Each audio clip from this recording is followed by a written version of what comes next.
오늘 본문은 예수님과 니고데모의 대화 내용입니다. 이 대화의 요점은 그리스도인의 출생의 비밀입니다. 니고데모와 예수님이 알았던 유대교회에서의 출생은 올바른 가족으로 태어나는 것을 중시했습니다. 그러므로 자격은 아브라함의 자녀가 되는 것입니다. 이것이 기본인 것이었습니다. 이제 하나님은 이런 일반 출생만으로는 충분치 않은 새로운 가족을 시작하신다고 예수님은 말씀하십니다. 즉 완전히 다시 태어나야 한다는 것입니다. 3장 1에서 2절입니다. 그런데 바리새인 중에 니고데모라 하는 사람이 있으니 유대인의 지도자라. 그가 밤에 예수께 와서 이르되 랍비여, 우리가 당신은 하나님께로부터 오신 선생인 줄 아나이다. 하나님이 함께 하시지 아니하시면 당신이 행하시는 이 표적을 아무도 할 수 없음이니이다. 니고데모의 이름의 뜻은 승리와 백성의 합성어로 백성의 승리 또는 정복자의 뜻을 가지고 있다고 합니다. 본문은 그런 대로 시작합니다. 그러므로 앞의 구절인 2장 25절과 연결시켜 보면 예수님께서는 사람 속에 있는 것을 알고 계셨는데 그 한 가지 예를 든다면 니고데모라고 하는 바리새인이 있다가 되는 것입니다. 니고데모는 예수님이 행하신 표적을 보고 예수님을 랍비라고 불렀습니다. 랍비는 원래 율법 교사나 학교 같은 공식적인 기관에서 율법 교육을 받고 나이가 40세가 지나서 임명을 받은 저명한 학자나 교사를 부르는 칭호였지만 당시에는 넓은 의미의 존칭어로 많이 사용했다고 합니다. 그는 예수님이 행하신 표적을 보고 예수님이 그들이 기다리는 메시아가 아닌가를 확인하러 온 것입니다. 그것도 밤에 온 것은 아마도 다른 사람들의 눈을 피하고 예수님과 진지한 대화를 나누고 싶었을 것입니다. 3장 3절입니다. 예수께서 대답하여 이르시되 진실로 진실로 내게 이르노니 사람이 거듭나지 아니하면 하나님의 나라를 볼 수 없느니라. 거듭나는 것은 즉 존재는 공간적으로는 위로부터 시간적으로는 다시 태어나는 것을 의미합니다. 본문에서는 위로부터 다시 태어나지 않으면으로 기록하고 있습니다. 볼 수 없다는 뜻은 경험하다, 참여하다, 인식하다라는 뜻이 있는데 본문에서는 참여하는 것을 의미합니다. 즉 하나님 나라는 거듭난 사람만이 속해 있는 나라이며 그들만이 들어갈 수 있는 나라라고 예수님은 말씀하고 있는 것입니다. 이에 니고데모는 사람이 들어가면 어떻게 나올 수 있사옵니까?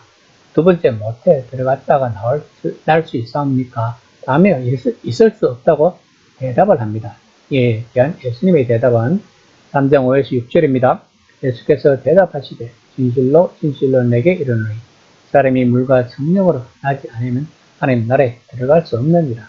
육으로 난 것은 육이요 영으로 난 것은 영이니. 예수님은 거듭남의 조건은 물과 성령이라고 말씀하십니다. 여기서 물과 성령은 세례를 의미하는 것이 분명합니다. 첫 번째는 세례 요한에서 시작되어 예수님 제자들이 결성한 하나님 나라 운동으로 사람들을 데려가는 물 세례입니다. 그리고 두 번째는 예수님이 주시는 성령 세례, 곧 내면에서 솟아오르는 생명을 주는 세례입니다. 이것이 요한복음 전체의 주제이기도 합니다. 이 둘은 긴밀하게 연결되어 있습니다. 초대교회 사람들 가운데 성령 세례가 너무 중요해서 물 세례는 없어도 된다고 여긴 사람은 없었다고 합니다. 그런데 일단 물 세례를 받으면 새로운 영적 생명에 대해서는 걱정할 필요가 없다고 당연시한 사람들이 종종 문제를 일으켰다고 합니다. 하지만 본문의 요점은 하나님 나라의 신분을 얻는데 이런 출생이 필요하다는 것입니다. 다시 말하면 예수님의 가시적인 제자 공동체로 당신을 데려가서 물 세례를 주고 내면에서 샘물처럼 솟아나는 성령의 새 생명을 선사하는 성령 세례가 없이는 3절에서 말씀하신 것처럼 하나님 나라를 볼 수 없다는 것입니다. 3장 8절입니다. 바람이 임으로 불매 내가 그 소리는 들어도 어디서 와서 어디로 가는지 알지 못하나니 성령으로 난 사람도 다 그러하니라. 바람은 그리스어 헬라어에서 성령과 같은 뜻입니다. 예수님은 영적인 일에 대해 잘 깨닫지 못하는 니고데모에게 바람과 영을 대조시켜 알기 쉽게 설명하시는 것입니다.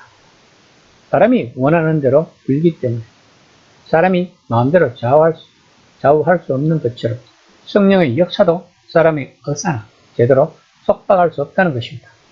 또한 바람은 보지는 못하지만 느낄 수 있는 것처럼 거듭난 자는 성령이 그 속에서 역사하고 있음을 알 수 있다는 것입니다. 그리고 바람이 어디 쏘고 어디로 가는지 알지 못하는 것처럼 영에 의해 거듭난 자도 그 영이 어디 쏘았고 어디로 인도할지를 알지 못하는 것입니다. 3장 11에서 13절입니다. 진실로 진실로 내게 이르노니 우리는 아는 것을 말하고 본 것을 증언하노니 그러나 너희가 우리의 증언을 받지 아니하는도다. 내가 땅의 일을 말하여도 너희가 믿지 아니하거든 하물며 하늘의 일을 말하면 어떻게 믿겠느냐. 하늘에서 내려온 자 곧 인자 외에는 하늘에 올라간 자가 없느니라. 하나님 나라는 누구에게나 열려있다는 것이 핵심입니다. 그러나 사람들은 복음에 귀 기울일 준비가 되어 있지 않다는 것입니다.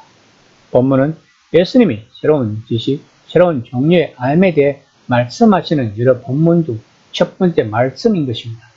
이것은 하나님에게서 하늘에서 오는 알의 방식인 것입니다. 그 알의 방식은 예수님이 1장 51절에서 보았듯이 하나님의 세계의 두 차원인 하늘과 땅을 연결시키는 사다리가 되신다는 것입니다. 만약 우리가 지금 하늘과 땅을 어떻게 연결시키는지 이해하고 싶다면 예수님에게 귀를 기울이고 이제 예수님이 걸어가신 길을 예수님과 함께 걸어가야 할 것입니다. 그러기 위해서는 물과 성령으로 거듭나야 할 것입니다. 그래야만 우리는 새로운 피조물이 될 수 있을 것입니다.